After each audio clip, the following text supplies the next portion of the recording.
Bismillah ar-Rahman ar-Rahim. Ihya ul-Ulum Volume 4.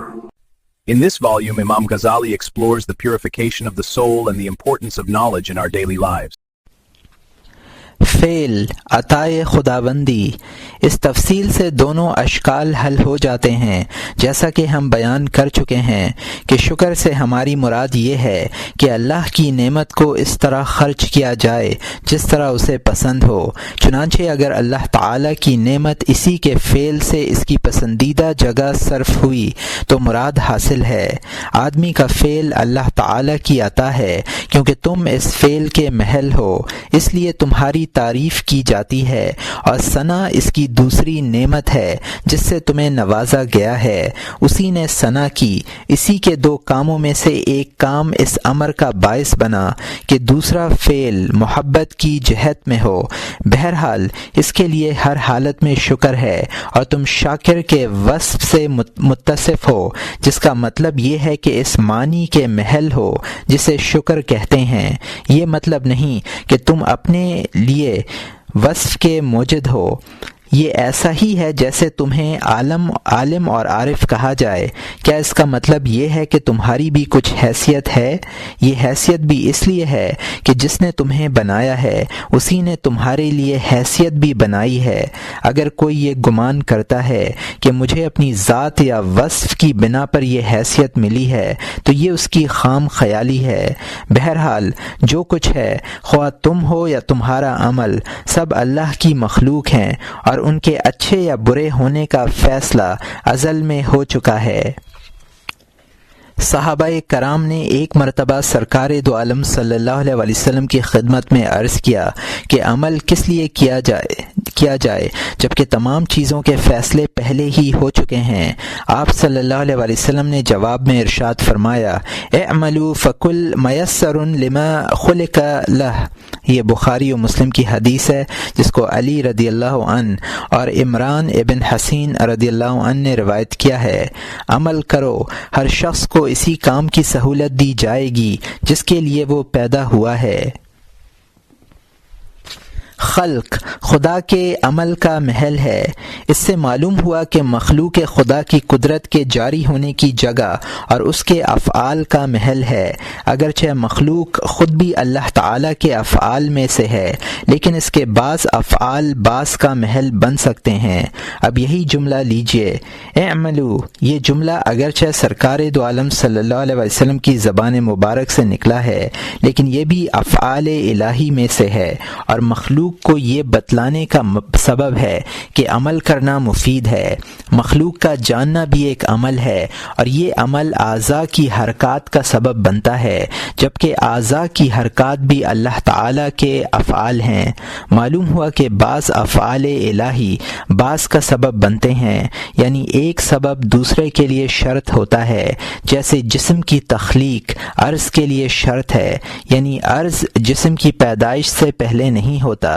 زندگی علم کے لیے شرط ہے، علم ارادے کے لیے شرط ہے، حالانکہ یہ سب اللہ کے افعال ہیں، اور بعض کے لیے سبب اور شرط ہیں، اس اعتبار سے نہیں کہ وہ ایک دوسرے کی ایجاد کرنے والے ہیں، بلکہ مقصود یہ ہے کہ ان میں سے ایک دوسرے کے حصول کا سبب اور شرط ہے، یعنی ایک واقع ہو جائے تو دوسرا وجود میں آئے۔ جیسے پہلے جوہر وجود میں آتا ہے، پھر اس میں زندگی کی حرارت دوڑتی ہے، اسی طرح پہلے زندگی پیدا کی ہوتی ہے، پھر اس میں قبول علم کی صلاحیت پیدا ہوتی ہے۔ علم پہلے وجود میں آتا ہے، پھر ارادہ پیدا ہوتا ہے۔ اگر تحقیق کی جائے تو یہ سلسلہ دراز سے دراز تر ہوتا چلا جائے گا، اور جس قدر یہ سلسلہ دراز ہوگا اسی قدر مرتبہ توحید میں ترقی ہوگی۔ اختیار نہیں تو عمل کا حکم کیوں؟ یہاں ایک سوال اور پیدا ہوتا ہے، اور وہ یہ ہے کہ جب ہمارے اختیار میں کچھ نہیں تو ہمیں یہ حکم کیوں دیا گیا ہے کہ عمل کرو ورنہ تمہیں عذاب دیا جائے گا اور نافرمانی پر تمہاری مذمت کی جائے گی؟ بھلا ہمیں عذاب کیوں دیا جائے گا اور ہماری مذمت کیوں کی جائے گی جبکہ ہمیں کوئی اختیار ہی نہیں ہے؟ اس کا جواب یہ ہے کہ اللہ تعالیٰ کا یہ قول، عمل کرو، ہمارے اندر ایک اعتقاد کی پیدائش کا سبب بنتا ہے، اور اعتقاد سے خوف کو تحریک ہوتی ہے، اور خوف کی تحریک ترک شہوات اور دنیاوی فریب سے فرار کا باعث بنتی ہے، اور یہ ترک و فرار جوار رحمت میں جگہ پانے کا سبب بنتے ہیں۔ یہ مختلف اسباب ہیں۔ اللہ تعالیٰ ان تمام اسباب کا مرتب اور مسبب ہے، جس کے لیے ازل میں سعادت مقدر ہو چکی ہے۔ اس لیے اس کے لیے یہ اسباب سہل بنا دیے جاتے ہیں، یہاں تک کہ وہ درجہ بدرجہ ترقی کر کے جنت میں ٹھکانہ بنا لیتا ہے۔ اوپر جو حدیث بیان کی گئی ہے، اس کا مفہوم بھی یہی ہے کہ بندوں کی تقدیر میں جو اعمال لکھ دیے گئے ہیں، ان کے لیے ان اعمال کے اسباب سہل کر دیے جاتے ہیں، اور جن کی تقدیر میں ازلی قلم سے نیکی نہیں لکھی گئی، وہ اللہ، اس کے رسول اور علماء کے کلام سے دور بھاگتے ہیں۔ جب وہ ان کا کلام نہیں سنیں گے تو شریعت کی منہاج کا علم نہیں ہوگا، اور جب علم نہیں ہوگا تو وہ ڈریں گے نہیں، اور جب ڈریں گے نہیں تو دنیا پر ان کا اعتماد متزلزل نہیں ہوگا، اور جب دنیا میں مشغول رہیں گے تو شیطان کے گروہ میں شامل ہونے سے انہیں کوئی نہ بچا سکے گا، اور شیطانی گروہ کے تمام افراد کا ٹھکانہ جہنم ہے۔ اس سے معلوم ہوا کہ ایک قوم جنت میں پابا سلاسل داخل ہوگی، اور ایک قوم دوزخ میں زنجیروں میں گرفتار ہو کر جائے گی۔ اہل جنت کے لیے وہ زنجیریں علم اور خوف کی ہیں، اور اہل دوزخ کے لیے غفلت اور خدا کے عذاب کی زنجیروں میں مقید کرنے والا اللہ تعالیٰ کے سوا کوئی نہیں، اور نہ اس کے سوا کسی کو اس کی قدرت حاصل ہے، مگر غافلوں کی آنکھوں پر پردہ پڑا ہوا ہے۔ جس روز یہ پردہ اٹھ جائے گا، حقیقت منکشف ہو جائے گی۔ اس وقت وہ منادی کی آواز سنیں گے، لمن الملک اليوم للہ الواحد القہار۔ پارہ نمبر 24، رکوع نمبر 1، آیت نمبر 16۔ آج کے روز کس کی حکومت ہوگی؟ بس اللہ ہی کی ہوگی جو یکتا غالب ہے۔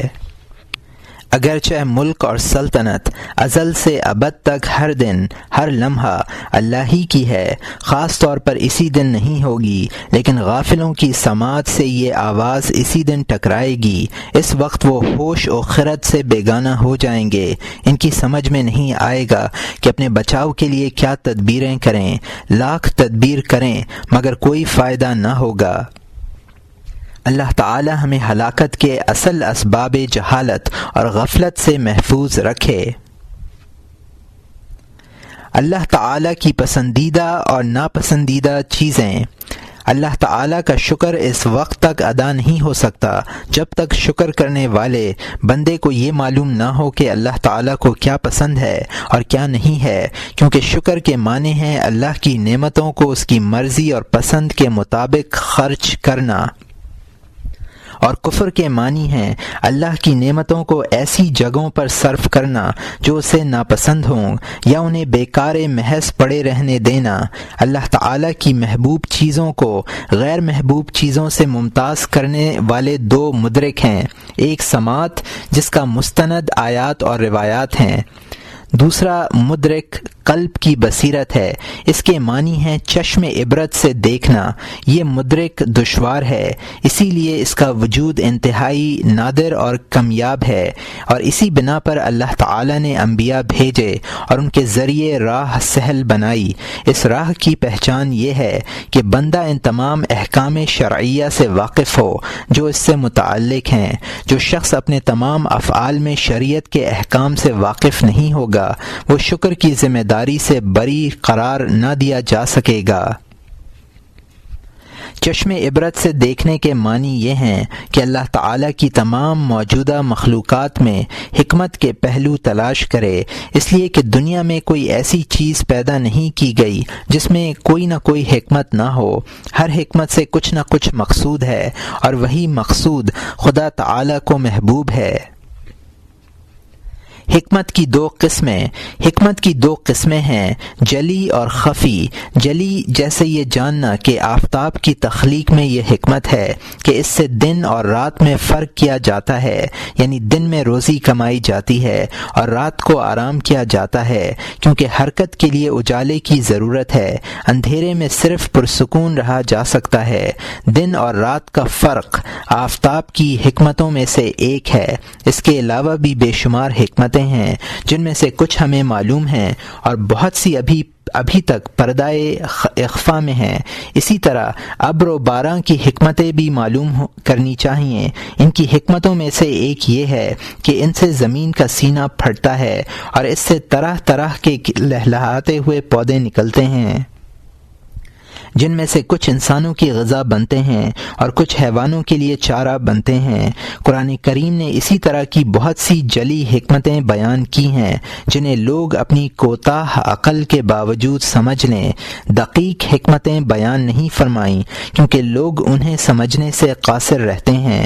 ارشاد فرماتے ہیں فَلْيَنْظُرُ الْإِنسَانِ إِلَىٰ طَعَامِهِ أَنَّا صَبَبْنَا الْمَاءَ صَبًّا ثُمَّ شَقَقْنَا الْأَرْضَ شَقًّا فَأَنبَتْنَا فِيهَا حَبًّا وَعَنَبًا وَقَضْبًا وَزَيْتُونًا وَنَخْلًا وَحَدَائِقَ غُلُبًا وَفَاكِهَةً وَأَبًّا مَتَاعًا لَكُمْ وَلِأَنْعَامِكُمْ۔ پارہ نمبر 30 رکوع نمبر 5 آیت نمبر 24 سے 32 تک۔ سو انسان کو چاہیے کہ اپنے کھانے کی طرف نظر کرے کہ ہم نے عجیب طور پر پانی برسایا، پھر عجیب طور پر زمین کو پھاڑا، پھر ہم نے اس میں غلہ اور انگور اور ترکاری اور زیتون اور کھجور اور گنجان باغ اور میوے اور چارہ پیدا کیا، تمہارے اور تمہارے مویشی کے فوائد کے لیے۔ ثوابت اور سیار ستاروں میں بھی بہت سی حکمتیں ہیں لیکن وہ مخفی ہیں، عام لوگ ان سے واقف نہیں ہوتے، تاہم وہ اتنا جانتے ہیں کہ یہ ستارے آسمان کے لیے زینت ہیں، آنکھیں انہیں دیکھ کر لطف اندوز ہوتی ہیں۔ قرآن کریم نے بھی اسی حکمت کی طرف اشارہ کیا ہے، اِنَّا زَيَّنَّا السَّمَاءَ الدُّنْيَا بِزِينَةِ الْقَوَاكِبِ، پارہ نمبر 23 رکوع نمبر 5 آیت نمبر 6۔ ہم ہی نے رونق دی ہے اس طرف والے آسمان کو ایک عجیب آرائش یعنی ستاروں کے ساتھ۔ دنیا کے تمام اجزاء، آسمان، ستارے، ہوا، پہاڑ، معادن، نبات، حیوانات، ان کے اعضاء وغیرہ سب حکمتوں سے لبریز ہیں۔ ان اجزاء کے ذرہ ذرہ میں بے شمار حکمتوں کے خزانے مدفون ہیں، بلکہ اگر یہ کہا جائے کہ ہر ذرہ میں 1 سے 1000 اور 10,000 حکمتیں پوشیدہ ہیں تو ذرا مبالغہ نہ ہوگا۔ اعضائے انسانی ہی کو لیجئے، ان میں بہت سی حکمتیں ہیں، بعض ان میں سے مخفی ہیں اور بعض ہمیں معلوم ہیں، جیسے یہ کہ آنکھ دیکھنے کے لیے ہے، اس سے پکڑنے کا کام نہیں لیا جا سکتا، ہاتھ پکڑنے کے لیے ہے، اس سے چلنے کا کام نہیں لیا جا سکتا، پاؤں سونگھنے کے لیے نہیں ہیں، یہ صرف چلنے میں کام آتے ہیں۔ یہی حال اندرونی اعضاء آنت، پتے، جگر، گردہ، پٹھے اور رگ کا ہے۔ ان میں سے بعض میں خلا ہے، بعض پیچیدہ ہیں، بعض ایک دوسرے میں گھسے ہوئے ہیں، بعض مڑے ہوئے ہیں، بعض باریک ہیں، بعض موٹے ہیں۔ اس طرح کی بے شمار صفات ہیں، ان کی حکمتوں سے عام لوگ واقف نہیں ہیں، جو لوگ واقف ہیں وہ بھی بہت تھوڑی واقفیت رکھتے ہیں، ان کے علم کو اللہ کے علم سے اتنی نسبت بھی نہیں ہے جتنی ذرہ کو آفتاب سے ہے۔ چنانچہ اللہ تعالیٰ کا ارشاد ہے وَمَا أُوتِيتُم مِّنَ الْعِلْمِ إِلَّا قَلِيلًا، پارہ نمبر 15 رکوع نمبر 10 آیت نمبر 85، اور تم کو بہت تھوڑا علم دیا گیا ہے۔ مذکورہ بالا تفصیل سے معلوم ہوا کہ جو شخص کسی نعمت کو اس جگہ میں خرچ نہ کرے گا جس کے لیے وہ پیدا کی گئی ہے، اور اس طرح خرچ نہ کرے گا جو اس سے مقصود ہے، تو وہ اس نعمت میں اللہ تعالیٰ کی ناشکری کا مرتکب ہوگا۔ مثلاً اگر کسی نے کسی کو ہاتھ مارا تو وہ ہاتھ کی نعمت میں اللہ تعالیٰ کی ناشکری کرے گا۔ اس لیے کہ ہاتھ مہلک چیز کو دفع کرنے اور مفید چیز لینے کے لیے بنایا گیا ہے۔ اسی طرح جو شخص نامحرم کی طرف دیکھے گا وہ آنکھ اور آفتاب دونوں میں اللہ تعالیٰ کی ناشکری کرے گا، کیونکہ آنکھ اور آفتاب کی روشنی ہی سے مل کر بصارت مکمل ہوتی ہے۔ انسان کو آنکھوں سے اس لیے نوازا گیا ہے کہ وہ ان کے ذریعے دین و دنیا میں نفع دینے والی چیزوں کا مشاہدہ کر سکے اور ان چیزوں سے محفوظ رہ سکے جو دین و دنیا میں اس کے لیے نقصان دہ ہیں۔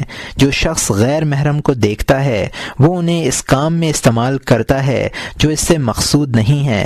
اس سلسلے میں اصولی بات یہ ہے کہ دنیا اور اس کے تمام مال و متاع کی تخلیق کا اصل مقصد یہ ہے کہ انسان ان سے وصول الی اللہ میں مدد لے، اور وصول الی اللہ اس وقت تک ممکن نہیں جب تک اس سے دنیا میں انس و محبت نہ ہو اور اس سے دور کرنے والی چیزوں سے نفرت نہ ہو۔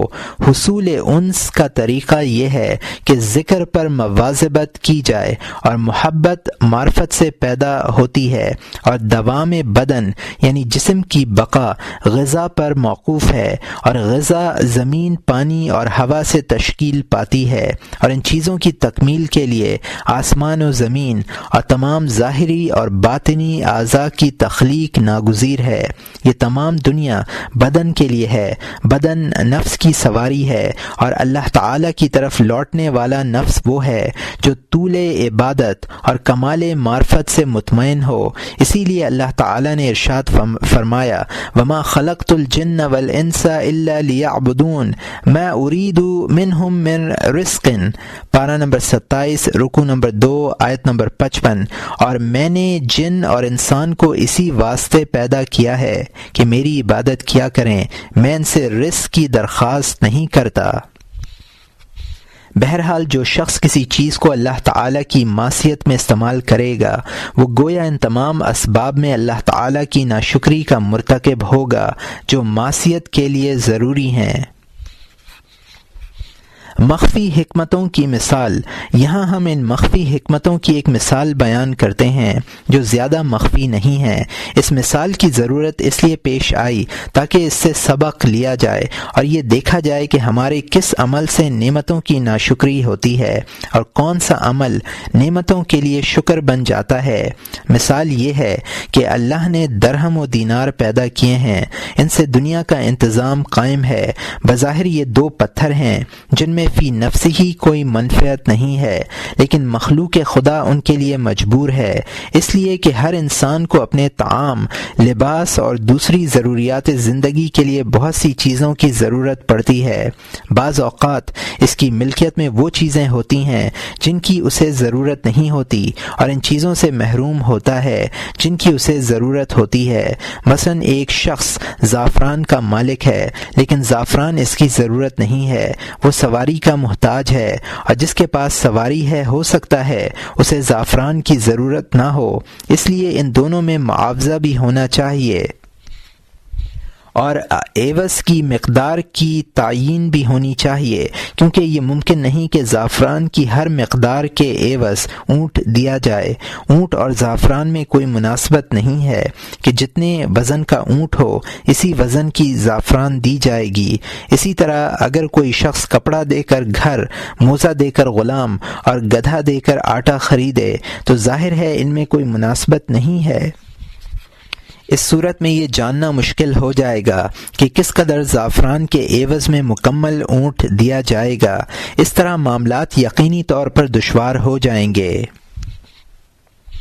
درہم و دینار کی تخلیق کا مقصد دنیا کا نظام کسی دشواری کے بغیر صحیح طور پر چلانے کے لیے ایک ایسی درمیانی چیز کی ضرورت ہے جو مختلف غیر متناسب چیزوں میں مساوات پیدا کر سکے اور اسے اپنے ساتھ رکھ کر دیکھا جائے تو مساوی اور غیر مساوی کا فرق معلوم ہو جائے۔ اس لیے اللہ تعالی نے درہم و دینار پیدا کیے تاکہ یہ تمام اموال میں مساوات پیدا کر سکیں اور ان کے ذریعے قیمت کی تعین ہو سکے، یعنی یہ کہا جا سکے کہ یہ اونٹ 100 دینار کا ہے اور زعفران کی یہ مقدار 100 دینار ہے۔ اس طرح یہ دونوں درمیان کی ایک چیز کے مساوی بن جائیں گے اور ان دونوں میں بھی مساوات ہو جائے گی۔ درہم و دینار کے ذریعے ان دونوں غیر متناسب چیزوں کا مبادلہ اس طرح ممکن ہے کہ یہ دونوں یعنی درہم و دینار اپنی ذات سے مقصود نہیں ہیں۔ اگر یہ بذات خود مقصود ہوتے، مثلا کھانے پینے میں ان کی ضرورت پڑتی تو صرف اسی مقصد کے لیے استعمال ہوتے، دنیا کا نظم ان سے وابستہ نہ ہوتا۔ اللہ نے انہیں اس لیے پیدا فرمایا ہے کہ لوگوں کے ہاتھوں میں آتے جاتے ہیں اور غیر متناسب اعمال میں مناسبت پیدا کریں۔ درہم و دینار میں ایک حکمت یہ بھی رکھی گئی کہ ان کے ذریعے دوسری تمام چیزیں حاصل ہو جاتی ہیں۔ یہ دونوں اگرچہ محبوب ہیں لیکن بذات خود مقصود نہیں ہیں، تاہم دوسرے تمام اموال کی طرف ان کی نسبت یکساں ہے۔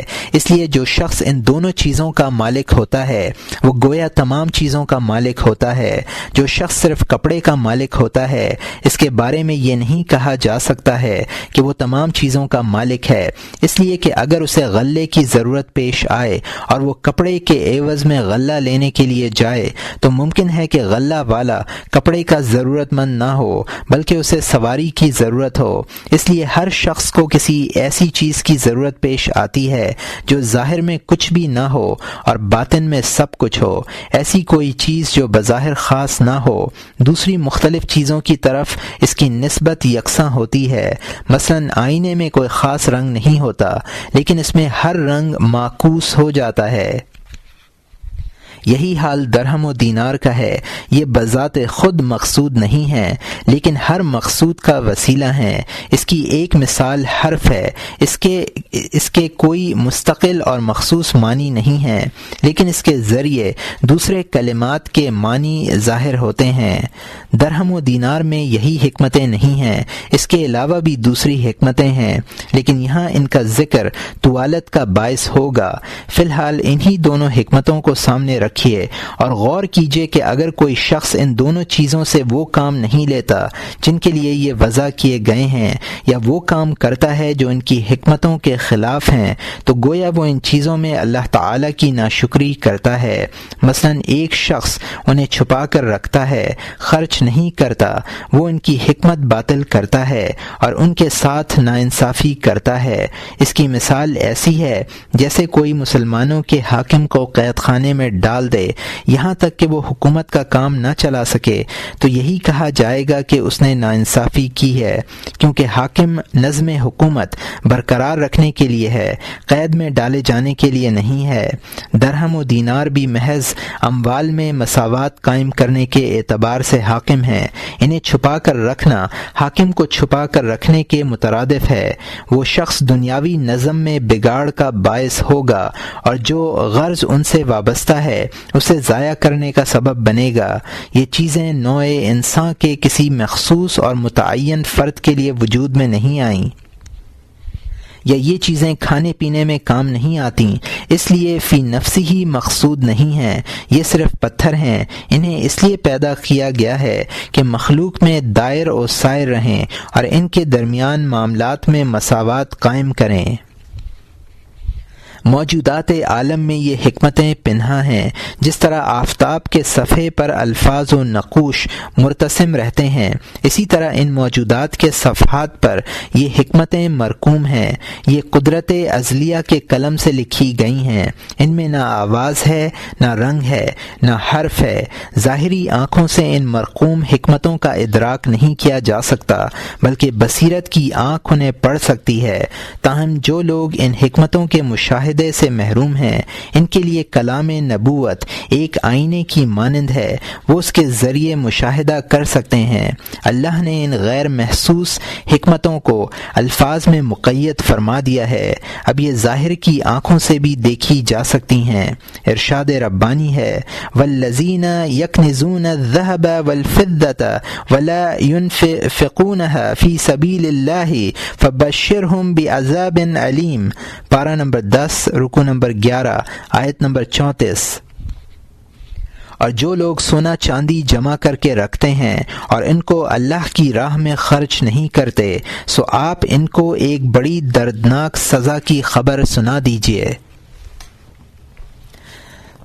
سونے چاندی کے برتن، درہم و دینار پگھلا کر سونے چاندی کے برتن بنانے والا بھی اللہ تعالیٰ کی نعمت کا کافر ہے، بلکہ اس کا حال کچھ زیادہ ہی برا ہے، اس لیے کہ اس کی مثال ایسی ہے کہ جیسے کوئی شخص حاکم شہر کو قید میں رکھ کر پارچہ بانی یا جاروب کشی جیسے کام کرنے پر مجبور کرے جو معاشرے کے پسماندہ افراد کرتے ہیں۔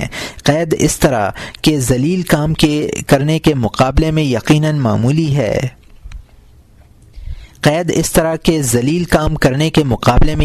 معمولی ہے۔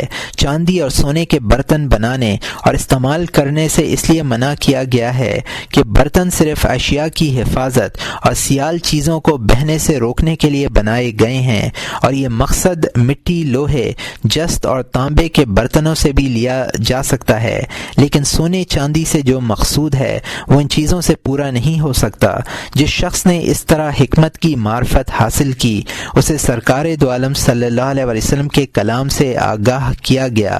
آپ صلی اللہ علیہ وسلم نے ارشاد فرمایا، من شرب فی آنیۃ من ذہب او فضۃ فکأنما یجرجر فی بطنہ نار جہنم۔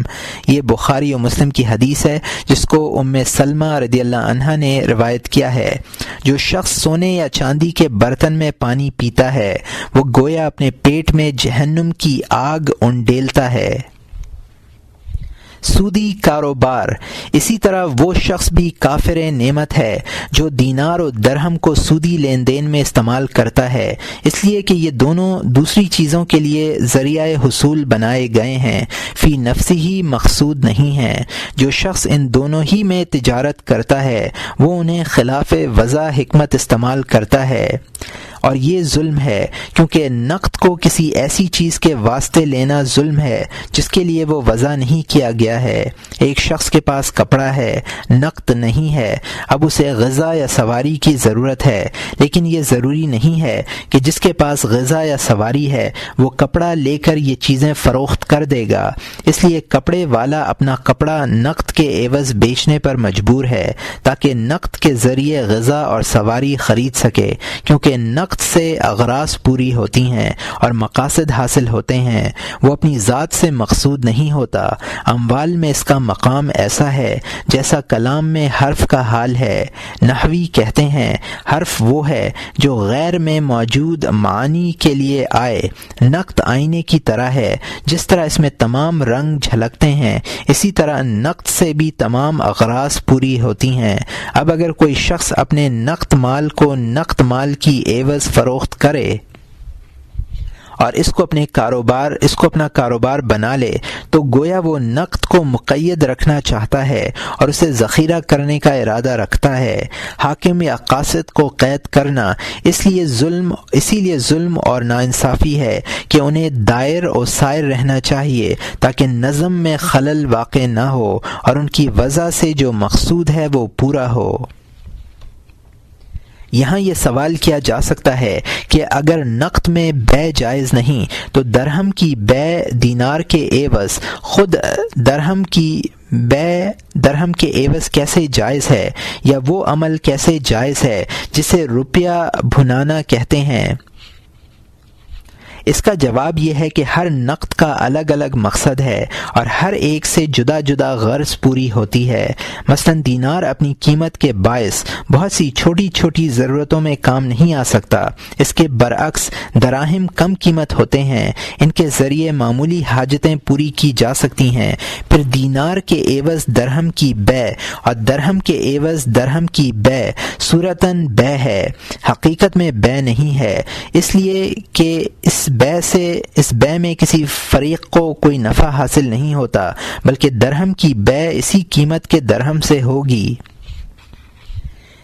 یا دینار کی بے اسی قیمت کے دراہم سے ہوگی۔ اسی لیے اس بے سے عقل مند کو دلچسپی نہیں ہے، نہ ہم نے کسی تاجر کو اس میں مشغول دیکھا ہے۔ یہ ایک بیکار کام ہے اور اس میں لگنا وقت ضائع کرنا ہے۔ یہ ایسا ہی ہے جیسے کوئی شخص زمین پر درہم پھینک دے اور پھر اٹھا لے۔ ظاہر ہے کون عقل مند ہوگا جو اس میں اپنا قیمتی وقت ضائع کرے گا؟ البتہ کھرے اور کھوٹے سکوں کی بے میں فرق ہو سکتا سکتا ہے، لیکن ہم اس میں بھی فرق نہیں کرتے۔ ہمارے نزدیک قیمت کے اعتبار سے کھرا اور کھوٹا دونوں سکے برابر ہیں۔ اس لیے اگر کوئی کھوٹا سکہ لے کر کھرا لینا چاہے تو اسے برابر لینا ہوگا، کم و بیش کی اس میں بھی اجازت نہیں ہے۔ جب حال یہ ہو تو کوئی بے وقوفی ہوگا جو کھرے سکے دے کر کھوٹے لے گا۔ کھرے کھوٹے کا لحاظ ان چیزوں میں کیا جائے گا جو بذات خود مقصود ہیں، جو چیزیں اپنی ذات سے مقصود نہیں ہیں۔ ان میں ایسی باریک باتوں کا اعتبار نہیں کیا جائے گا۔ یہ ظلم اس شخص کا ہے جس نے بعض سکے کھرے اور بعض سکے کھوٹے بنائے، یہاں تک کہ بذات خود مقصود ہو گئے، جبکہ ان کا حق یہ ہے کہ مقصود نہ ہوں۔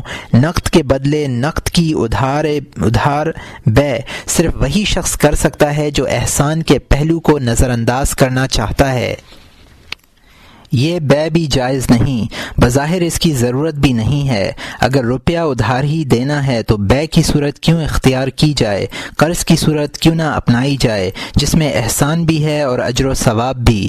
بے کی صورت میں نہ احسان ہے نہ ثواب، اس لیے وہ ظلم میں داخل ہے۔ یہی حال غلوں کا ہے۔ یہ اس لیے پیدا کیے گئے ہیں کہ ان سے غذائیں اور دوائیں تیار کی جا سکیں، اس لیے انہیں جہت مقصود سے منحرف کرنا مناسب نہیں، اور جہت مقصود سے انحراف یہ ہے کہ ان میں تجارت شروع کر دی جائے کہ غلہ دے کر غلہ لیا جائے، پھر اس غلے سے دوسرا غلہ لیا جائے، یہاں تک کہ غلہ ہی دائر و سائر رہے، کھانے میں استعمال نہ ہو۔ اس طرح غلے بھی قید ہو جائیں گے، اور ان سے جواہر مقصود ہے ان سے جواہر مقصود ہے وہ حاصل نہ ہو سکے گا۔ غلے کھانے کے لیے پیدا کیے گئے ہیں، اور بقائے انسانی کے لیے غذا کی ضرورت سخت ہے۔ اس لیے یہ ضروری ہے کہ جس شخص کو غلے کی ضرورت نہ ہو اس کے پاس غلہ نہ رہنے دیا جائے اور غلے کا کاروبار ہی کرے جسے غلے کی ضرورت نہ ہو، اس لیے کہ اگر اسے غلے کی ضرورت ہے تو وہ کھا کیوں نہیں لیتا، تجارت کیوں کرتا ہے؟ اور اگر اسے تجارت کرتا ہے تو جو لوگ غلے کے طالب بن کر آئیں اور غلے کے علاوہ کسی دوسری چیز کے عوض غلہ خریدنا چاہیں تو اسے ان کے ہاتھ غلہ فروخت کر دینا چاہیے۔ اگر وہ غلے کے عوض ویسے ہی غلے کا طالب ہے تو یہ کہا جائے گا کہ وہ تجارت نہیں کرنا چاہتا بلکہ غلے کی ذخیرہ اندوزی کرنا چاہتا ہے۔ شریعت میں ذخیرہ اندوزی کرنے والے پر لعنت کی گئی ہے۔ اس سلسلے میں بہت سی سخت وعیدیں وارد ہیں۔ باب آداب کسب میں کچھ وعیدیں لکھی بھی گئی ہیں۔ البتہ جو شخص گیہوں کو چھوہاروں کے ذریعے فروخت کرتا ہے اسے معذور سمجھنا چاہیے، اس لیے کہ جو مقصد گیہوں سے حاصل ہوتا ہے وہ چھوہارے سے نہیں ہوتا۔ گیہوں کو گیہوں کے عوض برابر سرابر فروخت کرنے والا معذور نہیں، کیونکہ وہ ایک لغو حرکت کرتا ہے، اسی لیے شریعت نے اس سے منع نہیں کیا۔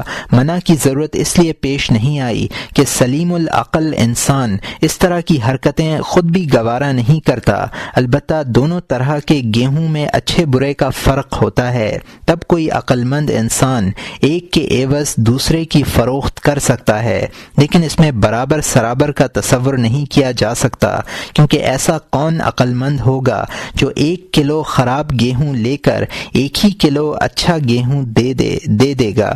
ہاں، کم و بیش ہونے کی صورت میں یہ بیع چل سکتی ہے، لیکن شریعت نے جنس کو معیار قرار دیا ہے اور وجہ معیار غذائیت ہے، رنگ، ذائقہ اور غیر معیار نہیں ہے، وغیرہ معیار نہیں ہے۔ اس لیے 1 کلو گیہوں کے بدلے 1 ہی کلو گیہوں دیا جا سکتا ہے، اور زیادہ یا کم ہونے کی صورت میں سود لازم آئے گا۔ سود کی حرمت کی ایک حکمت یہ بھی ہے، لیکن ہم پہلی جلد میں فقہ کے ابواب میں لکھ چکے ہیں اور یہ حکمت اب ہمارے ذہن میں آئی ہے، اس لیے اسے بھی ہم فقہ کے ابواب میں داخل کیے دیتے ہیں۔ خلافیات کے ذیل میں سود کی حرمت کے متعلق جس قدر حکمتیں ہم نے لکھی ہیں ان میں یہ سب سے زیادہ مضبوط حکمت ہے۔ اسی سے حضرت امام شافعی کے اس رجحان کی وجہ سمجھ میں آتی ہے کہ انہوں نے سود کے باب میں غلے کی تخصیص کی ہے۔ مکیلات کی تخصیص نہیں کی ہے، اس لیے کہ مکیلات میں چونا بھی داخل ہے۔ اگر چونے میں ربا ہو سکتا ہے تو پھر کپڑے اور جانور میں بھی ہونا چاہیے۔ اگر حدیث میں نمک کا ذکر نہ ہوتا تو حضرت امام مالک کی رائے زیادہ صحیح ہوتی۔ اور یہاں مترجم نے حاشیے میں لکھا ہے کہ یہ ایک اختلافی بحث ہے، ربا کی بحث میں اس پر تفصیل سے گفتگو ہو چکی ہے۔ اور یہاں مترجم کا حاشیہ ختم ہوتا ہے۔ کیونکہ انہوں نے قوت کی تخصیص کی ہے، شرع جس معنی کی رعایت کرتی ہے اس کا کسی حد یا تحدید سے منضبط ہونا ضروری ہے۔ یہاں قوت سے بھی تحدید ہو سکتی ہے اور غلے کے ذریعے بھی۔ شریعت نے یہ مناسب سمجھا کہ جنس معلوم سے تحدید کی جائے، کیونکہ بقا کی ضرورت کے لیے یہ ناگزیر ہے۔ حدود شرع، کبھی شرعی تحدیدات ایسے اطراف کو محیط ہوتی ہیں جن سے وہ اصل معنی جو حکم کا باعث بنتے ہیں قوی نہیں ہوتے، لیکن ضرورتاً ان کی بھی تحدید کرنی پڑتی ہے، ورنہ مخلوق کے لیے اصل معنی کی اتباع بڑی دشوار ہو جاتی ہے، کیونکہ ایک ہی حکم اموال اور اشخاص کے اختلاف سے مختلف ہو جاتا ہے، اس لیے حد مقرر کرنی ضروری ہے۔ حدود شرع کے بارے میں اللہ تعالیٰ کا ارشاد ہے وَمَن يَتَعَدَّ حُدُودَ اللَّهِ فَقَدْ ظَلَمَ نَفْسَهُ، پارہ نمبر 28 رکوع نمبر 17 آیت نمبر 1۔ اور جو شخص احکام خداوندی سے تجاوز کرے گا اس نے اپنے آپ پر ظلم کیا۔ اصل احکام میں شرائع مختلف نہیں ہوتی بلکہ حدود کی وجوہ میں مختلف ہو جاتی ہیں۔ مثلاً شراب شریعت مصطفی اور شریعت عیسوی دونوں میں حرام ہے، لیکن حضرت عیسیٰ علیہ السلام کی شریعت میں حرمت کی حد نشہ ہے۔ اس لیے اگر کسی نے اس قدر شراب پی جس سے نشہ نہیں ہوا تو یہ حرام نہیں ہے، جبکہ ہماری شریعت میں جنس مسکر حد ہے، خواہ وہ تھوڑی ہو یا زیادہ، کیونکہ تھوڑی چیز سے زیادہ کی رغبت ہوتی ہے۔ درہم و دینار کی مخفی حکمت کی تفہیم کے لیے یہ ایک مثال دی گئی ہے۔ شکر اور کفران نعمت کو اس مثال کے آئینے میں سمجھنا چاہیے، لیکن یہ بات بھی وہی شخص سمجھ سکتا ہے جسے حکمت کی معرفت حاصل ہوتی ہے۔ حکمت ایک گراں قدر جوہر ہے۔ اللہ تعالیٰ نے ارشاد فرمایا وَمَن یُؤْتَ الْحِکْمَةَ فَقَدْ أُوتِیَ خَیْرًا کَثِیرًا، پارہ نمبر 3 رکوع نمبر 5 آیت نمبر 269۔ اور جس کو دین کا فہم مل جائے اس کو بڑی خیر کی چیز مل گئی، لیکن حکمت کے جوہر ان دلوں میں نہیں ٹھہرتے جہاں شہوتوں کے ڈھیر ہوں اور شیطان لہو و لعب میں مشغول رہتا ہو۔ صرف اہل دل اور اہل عقل ہی حکمت کی باتیں سمجھ سکتے ہیں۔ اسی لیے رسول اکرم صلی اللہ علیہ وسلم نے ارشاد فرمایا لولا ان الشیاطین یحومون علی قلوب بنی آدم لنظروا الی ملکوت السماء، اگر شیاطین بنی آدم کے دلوں پر گشت نہ لگائیں تو وہ آسمانی ملکوت کا مشاہدہ کرنے لگیں۔ اور یہاں مترجم نے حاشیے میں لکھا ہے کہ یہ روایت کتاب الصوم میں گزری ہے، اور یہاں حاشیہ ختم ہوتا ہے۔ اگر تم یہ مثال سمجھ گئے ہو تو تمہیں اس پر اپنی حرکت، سکون، نطق، سقوط اور ہر اس فعل کو قیاس کرنا چاہیے جو تم سے صادر ہوتا ہے کہ وہ شکر ہے یا کفر۔ ہر فعل کی دو حالتیں ہو سکتی ہیں، شکر کی یا کفر کی۔ ناشکری کی بعض حالتوں کو فقہ کی زبان میں ہم مکروہ اور بعض کو حرام کہتے ہیں، اگرچہ ارباب قلوب کے نزدیک مکروہ اور حرام میں کوئی فرق نہیں ہے۔ حرام تو حرام ہی ہے، مکروہ بھی حرام ہے۔ مثال کے طور پر اگر تم دائیں ہاتھ سے استنجا کرو گے تو اس نعمت میں اللہ کی ناشکری کرو گے، کیونکہ اللہ نے تمہیں دو ہاتھ دیے ہیں اور ان میں سے ایک کو دوسرے پر قوی تر بنایا ہے۔ جو زیادہ قوی ہے وہ زیادہ فضیلت اور شرف کا مستحق بھی ہے۔ کم تر کو فضیلت دینا عدل کے خلاف ہے، جبکہ اللہ تعالیٰ کا ارشاد ہے ان اللہ یامر بالعدل، پارہ نمبر 14 رکوع نمبر 19 آیت نمبر 90۔ بے شک اللہ تعالیٰ عدل کا حکم فرماتے ہیں۔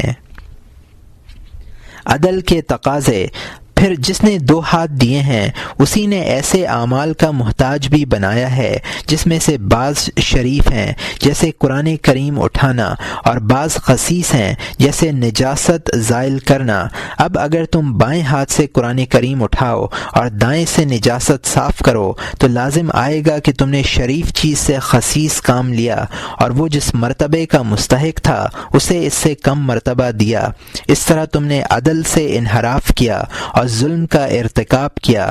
اسی طرح اگر تم نے قبلے کی سمت میں تھوکا یا قضائے حاجت کے وقت قبلے کا استقبال کیا تو تم نے جہاد اور وسعت عالم میں اللہ کی ناشکری کی، اس لیے کہ اللہ نے عالم کو وسیع بنایا ہے تاکہ تم اپنی حرکات میں تنگی محسوس نہ کرو اور جدھر چاہے حرکت کر سکو۔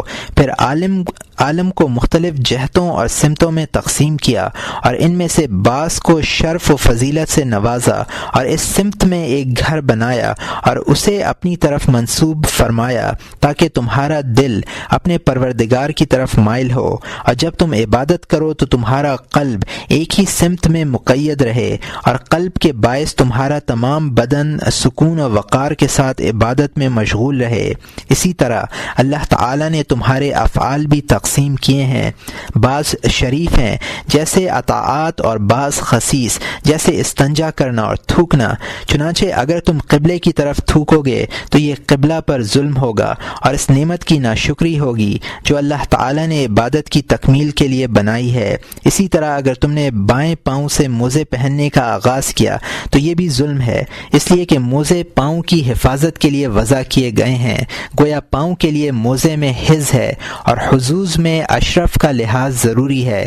اگر لحاظ کرو گے تو عدل اور حکمت کے مطابق عمل کرو گے ورنہ ظلم ہوگا، موزے اور پاؤں کی ناشکری ہوگی۔ عارفین کے نزدیک تو یہ عمل بائیں پاؤں سے موزہ یا جوتا پہننا حرام ہے، اگرچہ فقہا اسے مکروہ کہتے ہیں۔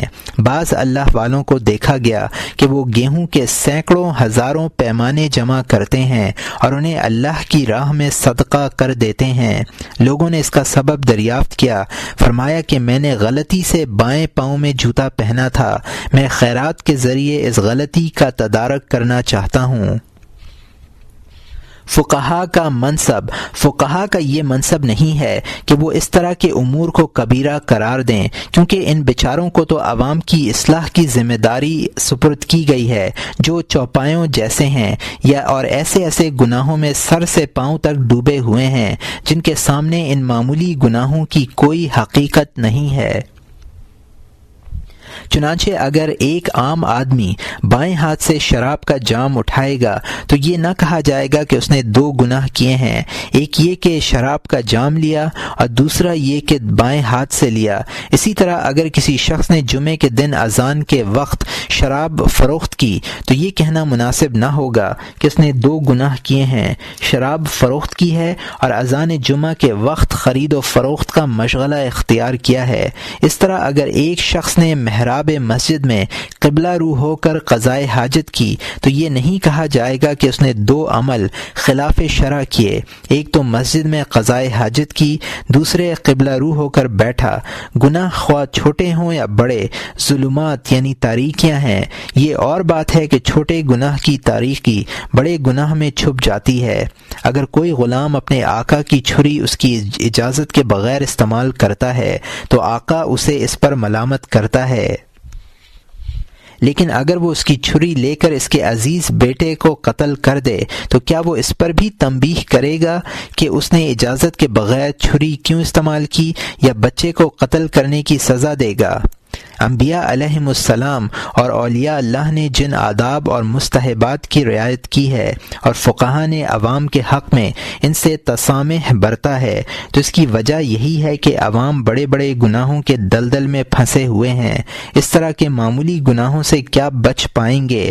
ورنہ جتنے بھی مکروہ اعمال ہیں ان سب سے نعمتوں کی ناشکری ہوتی ہے، عدل کے تقاضوں سے انحراف ہوتا ہے اور قرب الہی کے درجات میں نقصان ہوتا ہے۔ تاہم بعض گناہ اگر وہ امور مکروہہ میں ہوں صرف قرب کی حدود سے نکال کر بعد کی اس دنیا میں پہنچا دیتے ہیں جہاں شیاطین کا مسکن ہے۔ یہ ایک جملہ معترضہ تھا۔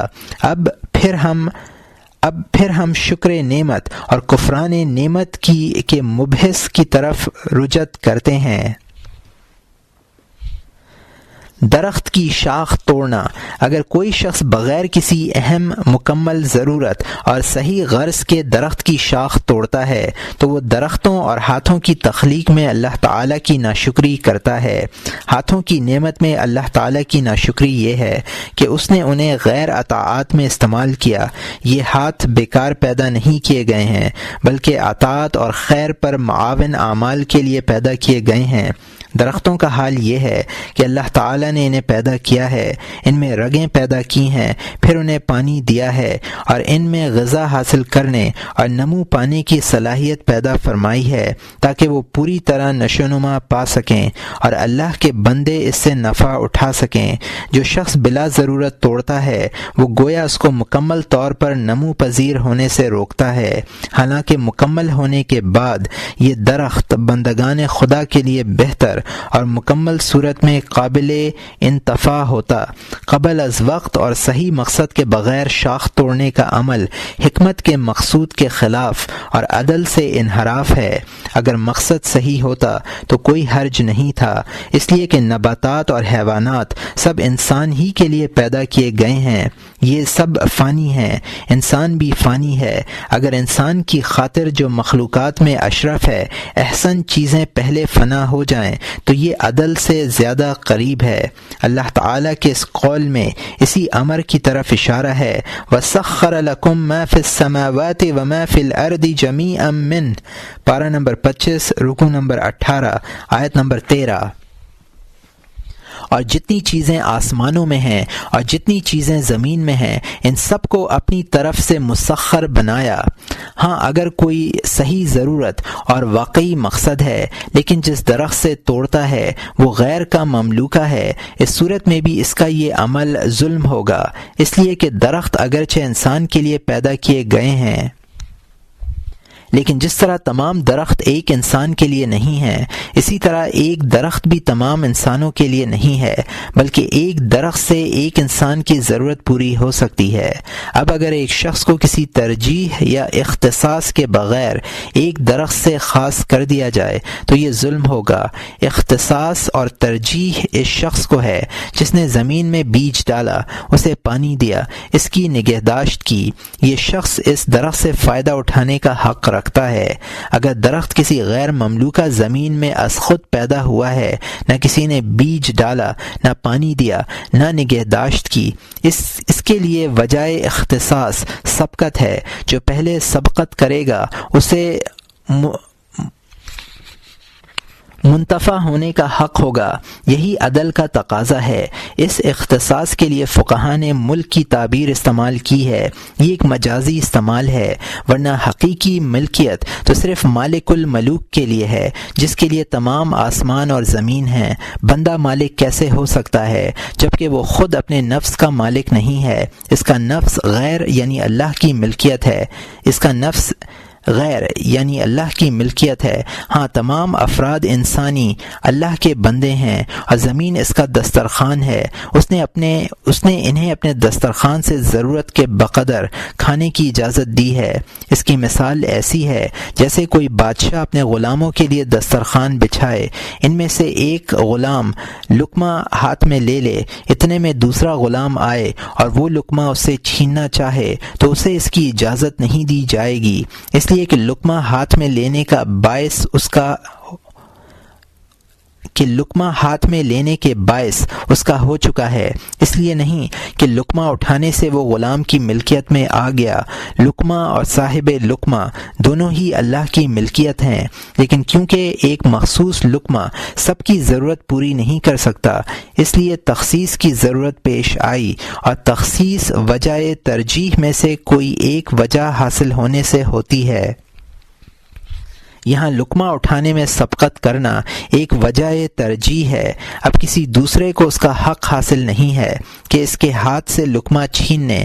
بندوں کے ساتھ بھی اللہ تعالیٰ کا یہی معاملہ ہے، اس لیے ہم یہ کہتے ہیں کہ جو شخص دنیا کا مال ضرورت سے زائد لے اور اسے چھپا کر رکھے، اس سے اللہ کے بندوں کو محروم کرے جبکہ ان میں سے بہت سے اس کے محتاج ہوں، تو وہ ظالم ہے۔ قرآن کریم میں ہے والذین یکنزون الذهب والفضة ولا ينفقونها في سبيل الله فبشرهم بعذاب علیم، پارہ نمبر 10 رکوع نمبر 11 آیت نمبر 34۔ اور جو لوگ سونا چاندی جمع کرتے ہیں اور ان کو اللہ کی راہ میں خرچ نہیں کرتے، سو آپ ان کو ایک دردناک عذاب کی خبر سنا دیجیے۔ اللہ کا راستہ اس کی اطاعت ہے، اس راستے کا توشہ مال ہے جس سے بندگان خدا کی ضرورتیں پوری ہوتی ہیں، تاہم یہ بات فقہی حکم میں داخل نہیں ہے، اس لیے ضرورتوں کی مقدار مخفی ہے اور مستقبل میں متوقع فقر و افلاس کے بارے میں مختلف لوگوں کے مختلف احساسات ہیں، نیز عمر کے آخری ماہ و سال بھی پردہ خفا میں ہیں۔ اب اگر ہر شخص کو مال کے سلسلے میں یکساں مقدار کا مکلف قرار دیا گیا تو یہ ایسا ہوگا جیسے کسی بچے کو باوقار اور پرسکون رہنے کا پابند کر دیا جائے اور اسے حکم دیا جائے کہ وہ ہر غیر اہم کلام سے سکوت اختیار کرے۔ بچے اپنی ناسمجھی اور کم عقلی کے باعث ان احکام کے پابند اور ان امور کے متحمل نہیں ہو سکتے۔ یہی وجہ ہے کہ ہم نے ان کے کھیل کود پر اعتراض نہیں کیا بلکہ انہیں اس کی اجازت دی، لیکن ان کے لیے اس اجازت کا یہ مطلب نہیں کہ لہو و لعب فی نفسی ہی حق ہے۔ اسی طرح اگر ہم نے عوام کو یہ اجازت دی ہے کہ وہ اپنے مال کو زکوٰۃ نکال کر محفوظ رکھ سکتے ہیں تو یہ نہیں کہا جا سکتا کہ مال بچا کر رکھنا حق ہے۔ ہم نے یہ حکم اس لیے دیا ہے کہ عوام فطری طور پر بخیل، کم حوصلہ اور بے ہمت ہوتے ہیں، انہیں اللہ پر اتنا توکل نہیں ہوتا کہ وہ اس کے سہارے اپنا تمام تر مال و اسباب اس کی راہ میں خرچ کر سکیں۔ قرآن کریم نے بھی اس فطرت کی طرف اشارہ فرمایا ہے، اِن یسألکموہا فیحفکم تبخلوا، پارہ نمبر 26 رکوع نمبر 8 آیت نمبر 37۔ اگر تم سے تمہارے مال طلب کرے پھر تم سے طلب کرتا رہے تو تم بخل کرنے لگو۔ ہر کدورت سے خالی حق اور ہر ظلم سے محفوظ عدل یہ ہے کہ انسان اللہ کے مال میں سے صرف اتنا لے جتنا ایک مخصوص سفر کے مسافر کو لینا چاہیے۔ ہر شخص اپنے جسم کا سوار ہے اور راہ آخرت کا سفر درپیش ہے۔ باری تعالی کا دیدار اور اس کے حضور شرف باریابی اس کی منزل ہے۔ جو شخص راستے کی ضرورت سے زائد مال لے اور دوسرے مسافر کو محروم رکھے وہ ظالم ہے، تارک عدل ہے، مقصود حکمت کی خلاف ورزی کرنے والا ہے اور نعمت خدا کی ناشکری کرنے والا ہے۔ اس کا علم ہمیں اللہ اور اس کے رسول کے کلام سے بھی ہوتا ہے اور عقل کی روح سے بھی ثابت ہوتا ہے کہ ضرورت سے زیادہ مال حاصل کرنا دنیا و آخرت دونوں میں اس کے لیے باعث وبال ہے۔ جو شخص موجودات عالم کے تمام اقسام میں اللہ تعالی کی حکمت سمجھ لیتا ہے وہ حق کے شکر ادا کرنے پر قدرت رکھتا ہے۔ حق کے شکر کیا ہے؟ اس سوال کے جواب کے لیے یہ صفحات کم ہیں، ہم جتنا بھی لکھیں گے کم ہی ہوگا۔ یہاں ہم نے جو کچھ لکھا ہے اس کی وجہ یہ ہے کہ قرآن کریم کی اس آیت کی صداقت واضح ہو جائے۔ وَقَلِيلٌ من عبادی الشکور، پارہ نمبر 22 رکوع نمبر 8 آیت نمبر 13۔ اور میرے بندوں میں شکر گزار کم ہی ہوتے ہیں۔ اور یہ بات سمجھ میں آ جائے کہ ابلیس لعین اپنے اس قول سے کس طرح خوش ہوتا ہے، وَلَا تَجِدُوا أَكْثَرَهُمْ شَاكِرِينَ، پارہ نمبر 8 رکوع نمبر 9 آیت نمبر 17۔ اور آپ ان میں سے اکثروں کو احسان والا نہ پائیے گا۔ مذکورہ بالا صفحات میں جو کچھ بیان کیا گیا ہے اسے سمجھنے کی کوشش کیجیے۔ جو شخص یہ تمام باتیں نہ سمجھے گا وہ اللہ تعالیٰ کے اس قول کا مفہوم بھی نہیں سمجھے گا۔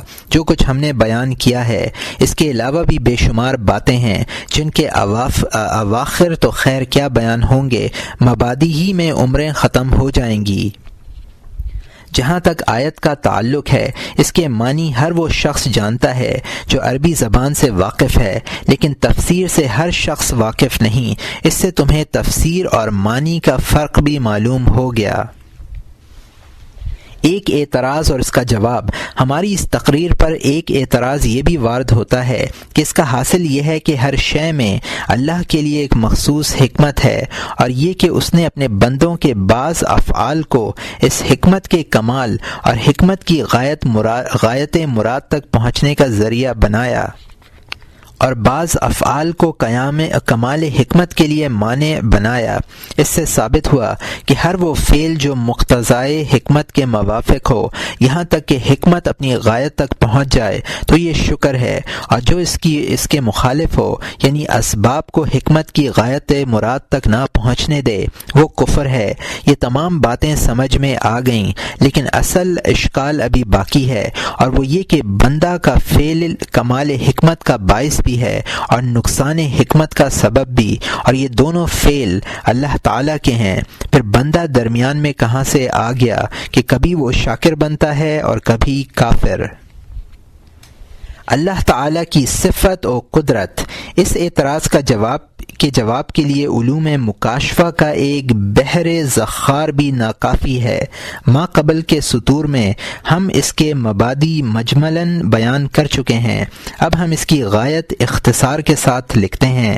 ہر شخص پرندوں کی گفتگو سمجھ لیتا ہے، وہ یہ بات بھی سمجھ لے گا، اور جو اس میدان میں تیز رفتاری سے نہیں چل سکتا وہ اس کے انکار پر بھی مجبور ہوگا۔ چہ جائے کا وہ پرندوں کی طرح ملکوت کی فضاؤں میں اڑتا پھرے۔ اللہ تعالیٰ کی جلالت اور کبریائی میں ایک صفت ہے جس سے خلق اور اختراع کا فعل صادر ہوتا ہے۔ یہ فعل انتہائی اعلیٰ اور اعظم ہے، یہاں تک کہ کسی واضح نعمت کی نظر ایسے لفظ پر نہیں پڑتی جو اس صفت کی عظمت اور حقیقت کو پوری طرح واضح کر سکے۔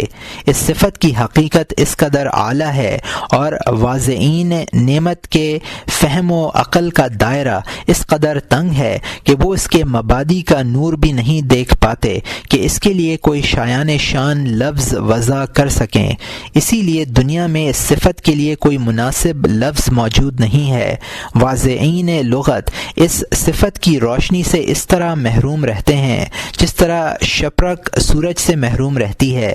اس کی وجہ یہ نہیں ہوتی کہ سورج کی روشنی میں کوئی نقص ہے، بلکہ یہ شپرک کی نگاہ کا قصور ہوتا ہے۔ جن لوگوں نے اس صفت کی عظمت کا مشاہدہ کرنے کے لیے اپنی آنکھیں کھولیں، وہ اس بات کے لیے مجبور ہوئے کہ اس کے حقائق کے مبادی میں سے کچھ سمجھنے کے لیے بولنے والوں کی زبان سے کوئی لفظ بطور استعارہ لیں اور اس صفت کے لیے اصطلاح مقرر کریں۔ چنانچہ انہوں نے لفظ قدرت وضع کیا۔ اسی بنا پر ہمیں بھی کچھ جرأت ہوئی اور ہم نے بھی اس موضوع پر کچھ لکھنے کی کوشش کی۔ اس تمہید کے بعد عرض ہے کہ اللہ تعالیٰ کی ایک صفت ہے قدرت، جس سے تخلیق اور ایجاد کا فعل صادر ہوتا ہے، پھر مخلوق وجود میں آ کر بہت سی قسموں میں منقسم ہو جاتی ہے۔ تقسیم کا یہ عمل اور مختلف و مخصوص صفات پر لوگوں کا منقسم ہونا دوسری صفت کے تابع ہے، جس کے لیے ضرورتاً لفظ مشیت مستعار لیا گیا ہے۔ یہ لفظ ان کے لیے اس صفت کا کچھ مفہوم آشکار کرتا ہے جو زبان یعنی حرف و آواز سے گفتگو کرتے ہیں اور بات سمجھتے ہیں، ورنہ حقیقتاً مشیت کا لفظ اس صفت کی حقیقت بیان کرنے سے اتنا ہی قاصر ہے جتنا قاصر خلق و اختراع کی حقیقت واضح کرنے سے لفظ قدرت ہے۔ قدرت سے جو افعال صادر ہوتے ہیں ان میں سے بعض وہ ہیں جو منتہا تک پہنچیں جو غایت حکمت ہے، اور بعض منتہا سے نیچے رہ جائیں اور ان میں سے ہر ایک کو مشیت کے ساتھ نسبت ہے۔ وہ فعل جو غایت کو پہنچے اس کی نسبت کے لیے محبت کا لفظ مستعار لیا گیا ہے، اور جو غایت سے ادھر رہ جائے اس کی نسبت کے لیے کراہت کا لفظ مقرر کیا گیا ہے، اور یہ بھی کہا گیا ہے کہ یہ دونوں لفظ مشیت میں داخل ہیں، لیکن ان میں سے ہر ایک میں نسبت کے اعتبار سے جو خصوصیت ہے وہ محبت اور کراہت جیسے الفاظ سے مجملاً مفہوم ہوتی ہے۔ پھر وہ بندے بھی دو قسم کے ہیں جو اس کے خلق و اختراع سے وجود پذیر ہوئے، بعض وہ ہیں جن کے حق میں مشیت ازلی اس طرح ہوئی کہ وہ ایسے کام کریں جن سے حکمت اپنی غایت کو نہ پہنچے، یہ بات ان کے حق میں بطور قہر ہوئی ہے۔ ان پر اسی طرح کے ودائی اور بواعث مسلط کر دیے جاتے ہیں جن سے مجبور ہو کر وہ حکمت کے خلاف کام کرنے پر مجبور ہوتے ہیں۔ کچھ وہ ہیں جن کے حق میں مشیت ازلی اس طرح ثابت ہوئی کہ وہ ایسے کام کریں جن سے حکمت بعض امور میں اپنی غایت کو پہنچے۔ دونوں فریقوں کو مشیت کی طرف ایک خاص نسبت حاصل ہے جو نسبت غایت کو پہنچنے والے فریق کو ہے، اس کا نام رضا رکھ دیا گیا ہے، اور جو غایت سے پیچھے رہ جانے والے کو ہے اس کے لیے لفظ غضب مستعار لیا گیا ہے۔ جس شخص پر ازل میں غضب ہوا اور اس سے کوئی ایسا فعل سرزد ہوا جو حکمت کے خلاف تھا، یعنی اس فعل کی وجہ سے حکمت اپنی غایت کو نہیں پہنچی، اس کے لیے کفران کہا جانے لگا، اور اس کے لیے لعنت، ملامت اور مذمت عقوبت میں اضافے کے بطور زیادہ کی گئی، اور جس کے لیے ازل میں رضا لکھ دی گئی اس سے کوئی ایسا فعل انجام پایا جس سے حکمت اپنی غایت کو پہنچی، اس کے لیے لفظ شکر مستعار لیا گیا، اور شکر سے رضا میں اضافے کے لیے تعریف و توصیف زیادہ کی گئی۔ حاصل کلام یہ ہے کہ اللہ تعالی نے جمال بھی عطا کیا ہے اور اس پر تعریف بھی کی ہے، اسی طرح بدبخت بھی بنایا گیا ہے اور بدبختی پر اسے برا بھی کہا ہے۔ اس کی مثال ایسی ہے جیسے کوئی بادشاہ اپنے غلام کو نہلائے دھلائے، اس کے جسم سے میل کچیل دور کرے، پھر اسے عمدہ کپڑے پہنائے، جب اس کی آرائش مکمل ہو جائے تو اس سے کہے تو کتنا حسین اور کس قدر خوبصورت ہے۔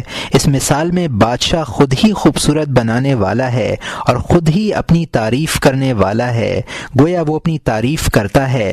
بظاہر غلام تعریف کا محل ہے لیکن حقیقت میں وہ خود ہی تعریف کر رہا ہے۔ اسی طرح امور ازلیہ کا حال ہے، اسباب اور مسببات کا مسلسل اسی طرح ظہور ہو رہا ہے۔ جو رب، ارباب اور مسبب الاسباب اور مسبب اسباب نے مقرر کر دیا ہے، یہ امور اتفاقی نہیں ہیں، نہ کوئی واقعہ بلا سبب اور اچانک پیش آتا ہے، بلکہ ہر واقعے کے پس سے پردہ ایک امر محکم، یقینی حکمت اور ارادہ جازم ہے۔ اس کے لیے اہل زبان نے لفظ قضا مستعار لیا ہے، کہتے ہیں کہ کسی امر کا فیصلہ پلک جھپکنے سے بھی کم وقفے میں ہو جاتا ہے۔ تقدیر کے سمندروں میں اسی قضا سے مد و جزر اور روانی و طغیانی ہے۔ واقعات کی اسی ترتیب کے لیے قدر کا لفظ بولا جاتا ہے، گویا لفظ قضا امر واحد کلی ہے اور قدر وہ تمام تفصیلات ہیں جن کا لامتناہی سلسلہ ہماری آنکھوں کے سامنے جاری ہے۔ کہتے ہیں کہ امور دنیا میں کوئی امر قضاء و قدر سے خالی نہیں ہے، اس لیے بعض عابدین کو یہ وہم ہوا کہ قسمت اس تفصیل کی مقتضی کیوں ہوئی ہے اور اس تفاوت کے باوجود عدل کیسے برقرار رہ سکا۔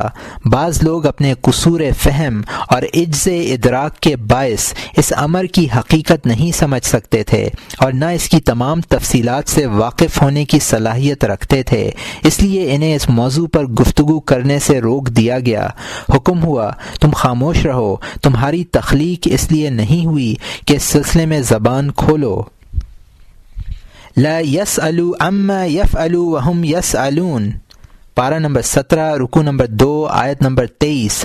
وہ جو کچھ کرتا ہے اس سے کوئی باس پرس نہیں کر سکتا، اوروں سے باس پرس کی جا سکتی ہے۔ بعض لوگوں کے دلوں میں نور الہی کی شمع روشن ہوئی، ان کے قلوب میں پہلے ہی اس نور کو قبول کرنے کی صلاحیت تھی، اس لیے جب ان پر تجلیات ربانی منکشف ہوئیں تو وہ نور علی نور بن گئے، ان کی نگاہوں کے سامنے آسمانوں اور زمین کے ملکوت واضح ہو گئے، انہوں نے ان تمام امور کو ایسا ہی پایا جیسے وہ حقیقت میں ہیں۔ ان کے لیے بھی حکم یہ ہوا کہ آداب الہیہ کے زیور سے آراستہ ہو اور چپ رہو، جب تقدیر تقدیر کا ذکر آئے تو خاموشی اختیار کرو، اس لیے کہ دیواروں کے بھی کان ہوتے ہیں اور تمہارے ارد گرد کم نگاہوں کی کثرت ہے۔ تم اگرچہ دیدہ بینا رکھتے ہو لیکن ایسے رہو جس سے معلوم ہو کہ تم بھی نگاہوں کے ضعف میں مبتلا ہو۔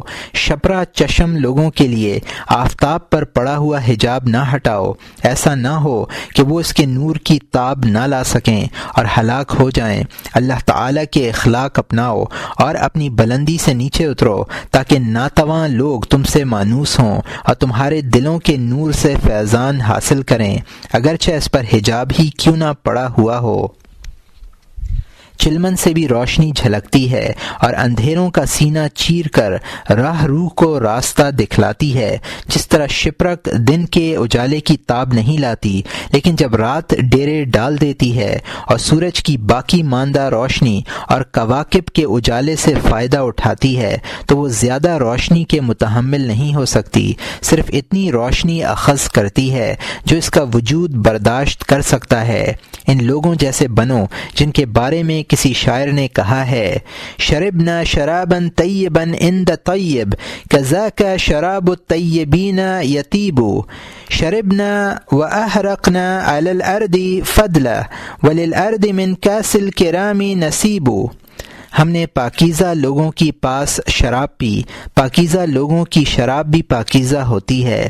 ہم نے شراب پی اور باقی ماندہ زمین پر گرا دی، سخاوت پیشہ لوگوں کے گلاس میں زمین کا حصہ بھی ہوتا ہے۔ خلق و اختراع کے اول و آخر یہ ہے جو بیان کیا گیا، لیکن اسے وہی سمجھ سکتا ہے جو سمجھنے کا اہل ہو۔ اگر تم اس کے اہل ہوئے تو خود آنکھیں کھول کر دیکھ لو گے، تمہیں کسی رہنما کی ضرورت پیش نہ آئے گی۔ یہ صحیح ہے کہ اندھے کو راستہ بتایا جاتا ہے، بلکہ اس کا ہاتھ پکڑ کر چلا جاتا ہے، لیکن کس حد تک؟ بعض راستے اس قدر تنگ ہوتے ہیں کہ ان پر تلوار سے زیادہ تیز اور بال سے زائد باریک کا گمان ہوتا ہے، اس پر سے پرندہ اڑ کر گزر سکتا ہے، لیکن کسی اندھے کو انگلی پکڑ کر پار نہیں کرایا جا سکتا۔ بعض اوقات راستے میں دریا پڑتے ہیں جنہیں صرف وہی لوگ عبور کر سکتے ہیں جو تیرنا جانتے ہوں، یا ایسے میں خود تیر کر کنارے لگنا اور کسی ناواقف کو اپنے ساتھ کھینچ کر پار لگانا بسا اوقات بڑا مشکل ہو جاتا ہے۔ جو لوگ اس میدان کے شہسوار ہیں، عوام الناس کے مقابلے میں ان کی نسبت ایسی ہے جیسے پانی پر چلنے والے کو زمین پر چلنے والے سے ہے۔ تیراکی تو ایک فن ہے، مشق سے ہر شخص یہ فن حاصل کر سکتا ہے، لیکن پانی پر چلنا ہر کس و ناقص کے بس کا روگ نہیں ہے، اس لیے یقین کی قوت ضروری ہے۔ سرکار دو عالم صلی اللہ علیہ وسلم کی خدمت اقدس میں کسی صحابی نے عرض کیا، یا رسول اللہ، سنا ہے حضرت عیسیٰ علیہ السلام پانی پر چلتے تھے۔ فرمایا، اگر یقین اور زیادہ ہوتا تو ہوا پر چلتے۔ محبت، کراہت، رضا، غضب، شکر اور کفران کے معانی کے سلسلے میں یہ باتیں رموز اشارات ہیں۔ علم معاملہ میں اس سے زیادہ کی گنجائش بھی نہیں ہے۔ عبادت، غایت تخلیق، لوگوں کی فہم سے قریب تر کرنے کے لیے اللہ تعالی نے بطور مثال ارشاد فرمایا ہے، وما خلقت الجن والانس الا لیعبدون، پارہ نمبر 27 رکوع نمبر 2 آیت نمبر 56۔ اور میں نے جن اور انسان کو اسی واسطے پیدا کیا ہے کہ میری عبادت کیا کریں۔ گویا بندوں کی عبادت ان کے حق میں غایت حکمت ہے۔ پھر یہ بتلایا کہ میرے دو بندے ہیں، ان میں سے ایک مجھے محبوب ہے، اس کا نام جبرائیل روح القدوس اور امین ہے، وہ میرے نزدیک محبوب، مطاع، امین اور مکین ہے۔ دوسرا بندہ مبغوض ہے، اس کا نام ابلیس ہے، اس پر دن رات لعنتیں بھیجی جاتی ہیں، اسے قیامت کے دن تک مہلت دی گئی ہے۔ اس کے بعد یہ بیان فرمایا کہ جبرائیل حق کا راستہ دکھلاتے ہیں۔ کل نزلہ روح القدس من ربک بالحق، پارہ نمبر 14 رکوع نمبر 20 آیت نمبر 104۔ آپ فرما دیجئے کہ اس کو روح القدس آپ کے رب کی طرف سے حکمت کے موافق لائے ہیں۔ یلقی الروح من امرہ علی من یشاء من عبادہ، پارہ نمبر 24 رکوع نمبر 7 آیت نمبر 15۔ وہ اپنے بندوں میں سے جس پر چاہتا ہے وہی بھیجتا ہے۔ ابلیس گمراہی کا راستہ دکھاتا ہے۔ لیضلوا عن سبیلہ، پارہ نمبر 13 رکوع نمبر 17 آیت نمبر 30، تاکہ دوسروں کو بھی اس اللہ کی راہ سے گمراہ کریں۔ گمراہ کرنے کے معنی ہیں بندوں کو غایت حکمت تک پہنچنے سے روک دینا۔ غور کیجئے اللہ تعالیٰ نے گمراہ کرنے کے فعل کو کس طرح اس بندے کی طرف منسوب فرمایا جو مبغوض ہے، جو مغضوب ہے۔ ہدایت کی راہ دکھلانے کے معنی یہ ہیں کہ بندوں کو غایت حکمت تک پہنچانا۔ یہاں بھی قابل غور بات یہ ہے کہ اللہ تعالیٰ نے رہنمائی کے عمل کی اپنے ایسے بندے کی طرف نسبت فرمائی جو محبوب ہے۔ عادات میں بھی اس طرح کی نسبتوں کی مثال ملتی ہے۔ مثلا بادشاہ کو 2 آدمیوں کی ضرورت ہے، ایک پانی پلانے والے کی، دوسرے پچھنے لگانے والے اور جھاڑو دینے والے کی۔ اگر اس کے پاس 2 غلام ہوں تو وہ پچھنے لگانے اور نجاست صاف کرنے کا کام اس غلام کے سپرد کرے گا جو ان میں کم تر اور بدتر ہوگا، جبکہ پانی پلانے کا کام اس غلام کے سپرد ہوگا جو ان دونوں میں خوب رو، حسن خلق سے آراستہ، مکمل اور محبوب ہوگا۔ فعل کی نسبت۔ اب اگر تم سے کوئی برا فعل سرزد ہو تو یہ ہرگز نہ کہو کہ یہ میرا فعل ہے، اللہ کا فعل نہیں ہے۔ ایسا کہنا غلطی ہے۔ ہر فعل خدا کا ہے، خواہ وہ اچھا ہو یا برا۔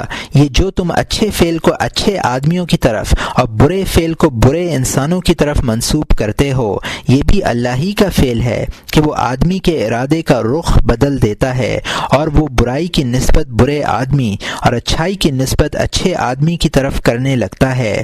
یہ بھی اس کا کمال عدل ہے۔ کبھی اس کا عدل ان امور میں کامل ہوتا ہے جن میں بندوں کو کوئی دخل نہیں ہوتا، اور کبھی خود تمہارے وجود میں مکمل ہوتا ہے۔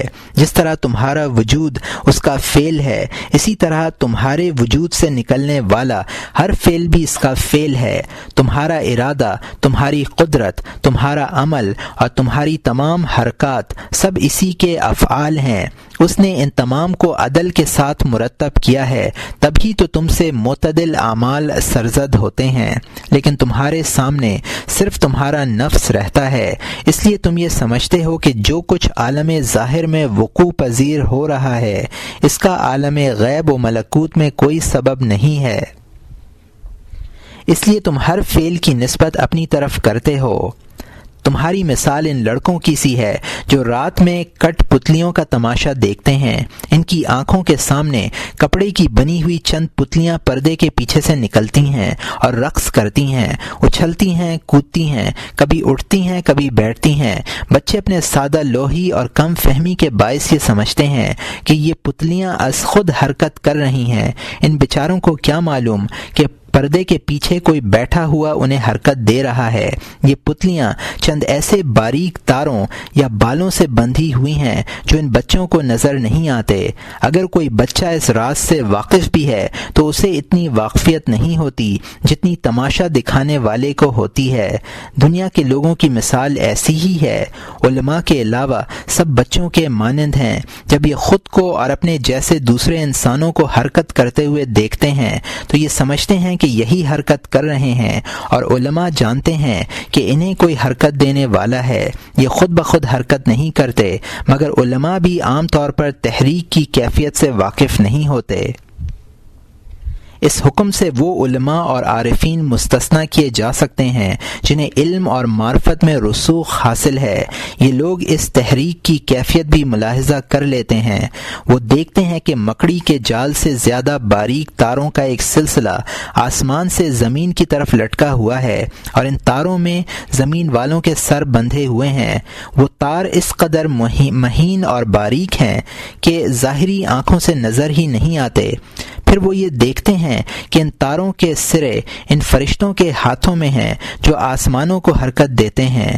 وہ یہ بھی مشاہدہ کرتے ہیں کہ ان فرشتوں کی نگاہیں حاملین عرش کی طرف لگی ہوئی ہیں، اور وہ اس بات کے منتظر ہیں کہ حضرت ربوبیت سے ان پر کیا حکم نازل ہوتا ہے، تاکہ وہ اللہ تعالیٰ کے ہر حکم کی اسی طرح تعمیل کریں جس طرح مطلوب ہے، اس کے کسی حکم میں نافرمانی نہ ہو۔ لا یعصون اللہ ما امرهم ويفعلون ما يؤمرون، پارہ نمبر 28 رکوع نمبر 19 آیت نمبر 6۔ جو کسی بات میں خدا کی نافرمانی نہیں کرتے اور جو کچھ ان کو حکم دیا جاتا ہے وہ کرتے ہیں۔